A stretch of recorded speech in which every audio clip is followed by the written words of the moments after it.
Hello everyone, कैसे हैं आप सब। आई होप सब आप अच्छे होंगे और आपकी पढ़ाई भी अच्छी चल रही होगी। तो आज हम नेक्स्ट चैप्टर स्टार्ट करने वाले हैं जो कि है वीर।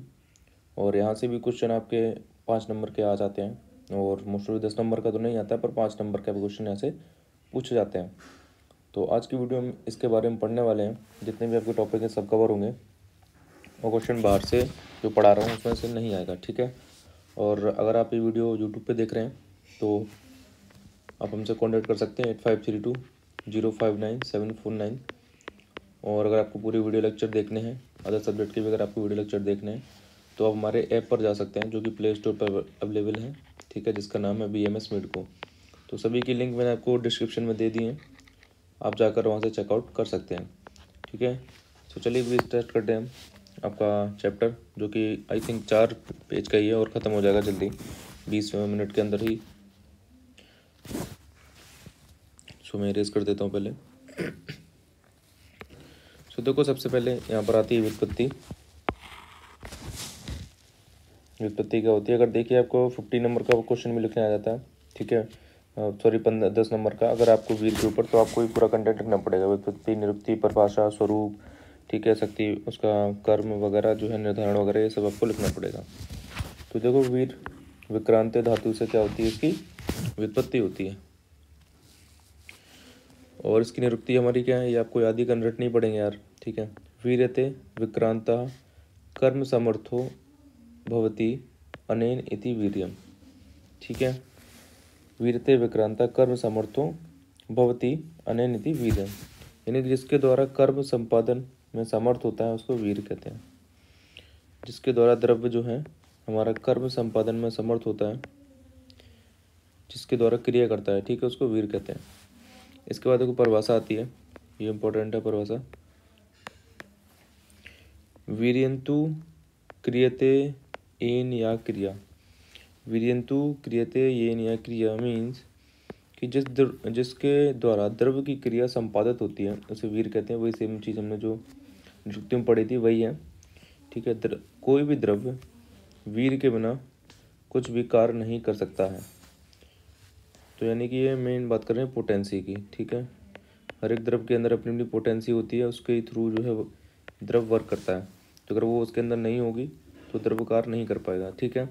संपूर्ण क्रियाएं वीर के द्वारा ही संपादित होती हैं, वही सेम चीज़ें अब लिखी हुई है। और इसके अलावा ये डेफिनेशन क्या हो सकती है इसकी? द्रव्य जिस शक्ति विशेष द्वारा कर्मों को करने में समर्थ होता है उसे हम वीर कहते हैं। तो मैंने यहाँ पर 2-3 डेफिनेशन लिख रखी हैं ताकि एग्ज़ाम में आप ये एटलीस्ट आपको 3 में से तो एक याद रहनी चाहिए, ठीक है। तो यहाँ पर इसकी 3 परिभाषा है, तीनों का मीनिंग एक ही है कि जिसके द्वारा द्रव्य क्रिया करता है या फिर कर्मों को करने में समर्थ होता है, या संपूर्ण क्रियाएं जिसके द्वारा की जाती हैं उसको हम कहते हैं वीर कहते हैं, ठीक है। इसके बाद देखो यहाँ पर टॉपिक हमारा वीर का स्वरूप, ठीक है। तो कैसा कैसा इसका स्वरूप बताया हुआ है। नंबर फर्स्ट पॉइंट है प्रयोजांग के अनुसार, ठीक है। मान लो कोई भी द्रव्य है जिसका प्रयोजांग है, उसमें पोटेंसी होती है। नंबर सेकंड है हमारा विभिन्न प्रयोजांग अंगों का विभिन्न ऋतु में संग्रह और संरक्षण, यानी कि जो भी हमारे प्रयोजांग हैं, ठीक है, उनका किसी स्पेशल ऋतु में उनका संग्रह होगा और उनका संरक्षण होगा, ठीक है। तभी उनमें जो है पोटेंसी या फिर जो वीरता है उनकी वो दिखेगी या फिर उसका वर्क करेगी। कोई स्पेशल, मान लो कोई ड्रग्स है वो एक स्पेशल ऋतु में ग्रो करता है, ठीक है, और अगर उसका किसी एक स्पेशल ऋतु में संरक्षण किया जाए तो फिर क्या होता है कि उसकी पोटेंसी है वो बढ़ जाती है। तो यही यहाँ पर बताया हुआ है। इसके बाद नंबर थर्ड हमारा वीरता की अवधि, यानी कि उसका ड्यूरेशन देखते हैं कितना क्या है वीर का ड्यूरेशन है। नंबर फोर्थ है हमारा विभिन्न कल्पनाओं का योग। और कभी कभी ऐसा होता है कि हम जब मेडिसिन वगैरह बनाते हैं तो एक से अधिक मेडिसिन मिला देते हैं, ठीक है, एक दूसरे में, जिससे क्या होता है कि ड्रग की पोटेंसी बढ़ जाती है। तो यहाँ पर ये स्वरूप का मतलब ये 4 पॉइंट थे जो मैंने आपको बता दिया। अब देखो यहाँ पर इनका एक्सप्लेनेशन दिया गया है थोड़ा थोड़ा करके, एक एक लाइन में क्या क्या है। नंबर फर्स्ट हमारा आता है प्रयोजांग अनुसार प्रयोग। जो बताया मैंने आपको, चिकित्सा के द्रव्यों का प्रयोग करते वक्त किसी विशिष्ट कर्म के लिए द्रव्य किसी विशिष्ट अंग का प्रयोग किया जाता है, ठीक है। तो यहाँ पर विशिष्ट अंग का प्रयोग किया जाएगा, लाइक जैसे कोटज और अर्जुन की त्वक, इनका यूज़ किया जाता है। 10 मूल के मूल यूज़ किए जाते हैं और त्रिफला का फल यूज़ किया जाता है, ठीक है। तो यहाँ पर देखो, यहाँ पर आपका स्पेसिफिक एक प्रोजांग लिया हुआ है। जैसे हमारा अर्जुन और कोटच की त्वक यूज़ होती है मेडिसिन में, और 10 मूल हैं, उनके मूल याद होती हैं, मूल यूज़ होती हैं, और त्रिफला का फल यूज़ होता है। ठीक है, तो यहाँ पर ये वाला पॉइंट क्लियर हो गया होगा। अब देखो सेकंड पॉइंट आता है जो हमारा था संग्रह और संरक्षण, सेकंड ऋतु वाला। ठीक है, तो उसमें क्या हुआ है बताया हुआ कि द्रव्यों के प्रोजांग का संग्रह विशिष्ट ऋतुओं के अंतर्गत किया जाता है, क्योंकि क्या होता है उसके कार्य करने की शक्ति उसकी विशिष्ट ऋतु में अधिक होती है, जो मैंने आपको चीज़ बताई। अतः ऋतुओं का मगा द्रव्यों का संरक्षण ऋतुओं के अनुसार हमें करना चाहिए। ठीक है, ये हमारा सेकंड पॉइंट हो गया। अब देखो नंबर थर्ड की बात करी जाए। नंबर हमारा थर्ड था वीर की अवधि। तो द्रव्य तथा द्रव्यों की कल्पनाएं, ठीक है, घृत, तेल, कषाय, आसव, अरिष्ट आदि ये सब हमारी क्या है कल्पनाएं हैं, यानी कि द्रव्य से ही ड्रग से ही बनाई जाती हैं। कि निश्चित कालीन अवधि बताई, यानी कि इनकी अवधि और मतलब कि इनकी अवधि जो है सवीरता अवधि बोलो तो एक्सपायरी डेट इनकी बताई गई है। ठीक है, उसके बाद ये हीनवीर या निर्वीर हो जाते हैं, उनका कोई कर्म नहीं होता। ठीक है, यहाँ पर अवधि का बताया हुआ है। नंबर फोर्थ आता है हमारा विभिन्न कल्पनाओं का योग।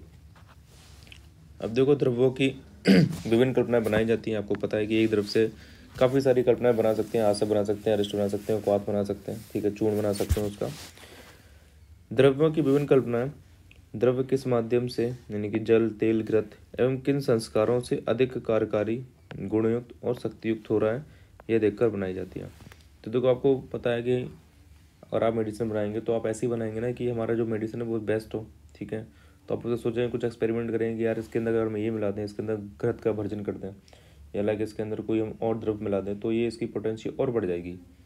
ठीक है, तो वो आप वो चीज़ को देखकर बनाएंगे ना, तो उसे कल्पनाओं का योग करके ही बनाएंगे वो चीज़।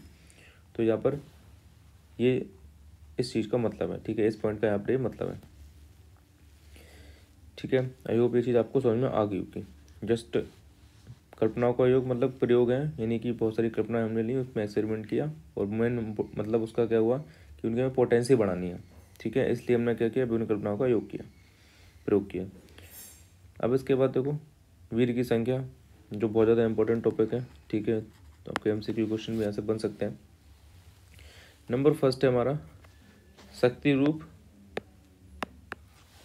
वीरवाद। ठीक है, ये देखो आपको याद रखना है कि दिया किसने, तो आचार्य चरक ने दिया है। ठीक है, आचार्य चरक ने बताया इसके बारे में। वीर संख्या अनेक, क्योंकि द्रव्य में अनेक शक्तियाँ होती हैं, तो जैसा कर्म वैसी शक्ति। उन्होंने बोला, उन्होंने क्या है कि शक्ति रूप माना है कि द्रव्य के अंदर जो वीर हैं वो सब अलग अलग हैं। ठीक है, बहुत सारे हैं, उनकी संख्या बहुत सारी है। ठीक है, तो जो हमारा द्रव्य है उसकी भी अनेक शक्तियाँ हो गई, तो अब जैसी शक्तियाँ हैं वैसे ही आदमी कर्म करेगा। ठीक है, तो यहाँ पर जैसा कार्य वैसी शक्ति बताया गया। इन्होंने बस इतना सिंपल सा बोला है कि भाई जो हमारा वीर है उनकी संख्या अनेक है, और आपको पता है कि जो वीर होता है वो क्या है, पोटेंसी है। अब जैसी द्रव्य के अंदर पोटेंसी होगी वैसे ही वो वर्क करेगा। ठीक है, इसके बाद देखो नंबर सेकंड पॉइंट है परिभाषिक वीरवाद, जिसके अंदर आपके आते हैं अष्टविध वीरवाद। तो अष्टविध याद रखना है आपको। ठीक है, इनके नाम आपको याद रखने हैं। तो अष्टविध में क्या है, कर्म के अकॉर्डिंग हमारे जो है 8 प्रकार के वीर बताए गए हैं। ठीक है, नंबर फर्स्ट है हमारा मृदु, नंबर सेकंड तीक्ष्ण, नंबर थर्ड गुरु, इसका अपोजिट लघु, नंबर फिफ्थ स्निग्ध, इसका अपोजिट रुक्ष, नंबर सेवन्थ उष्ण, और नंबर 8 शीत। तो हमारे 8 तरीके के वीर बताए गए हैं। ठीक है, इसके बाद देखो यहाँ पर